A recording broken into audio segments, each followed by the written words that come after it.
So that was an amazing story, Justin. And I'm going to say this again, not to be hard, but just to set a foundation.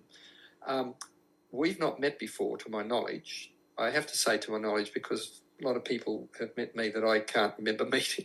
Fair enough. We haven't met to my knowledge, but the people that recommended you to me, which came through 2 or 3 different channels, they will speak very highly of you and give you credibility. So I have to believe your story, but it is unbelievable if we can play with our language a little bit.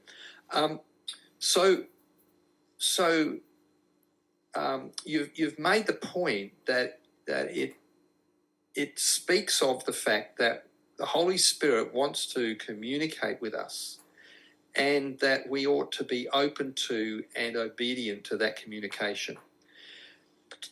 Do you think the Holy Spirit's talking to us all the time? I think, in a sense, the Holy Spirit is not simply having an honest conversation with us all the time. This is a rare moment in my life that I've related here tonight, you know. I don't believe that it's like that all the time, but the Holy Spirit does communicate at times with us, sometimes in actual thoughts, other times in inclinations or guidance.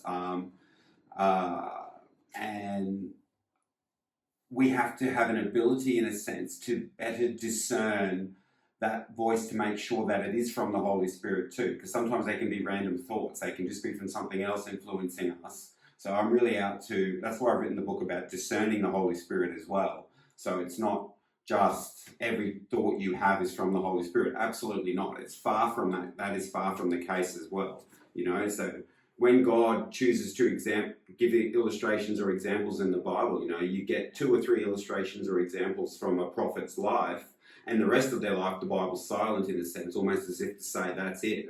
You know what I mean? So, like, this is a strong moment in my life that I use as an indicator for this. But the bulk of the rest of my life, in a sense, God is as silent as he is to most people most of the time, in a sense. You know, we're living our lives. And yes, so Abraham's an example of that. The theologians tell me that though we feel like God was always chatting with Abraham, he actually spoke to him biblically recorded 5 times in his very long lifetime. So that's a very good point.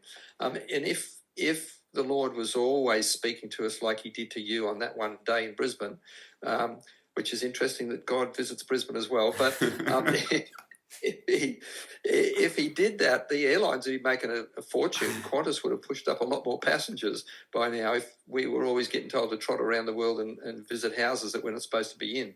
So you've explained that well.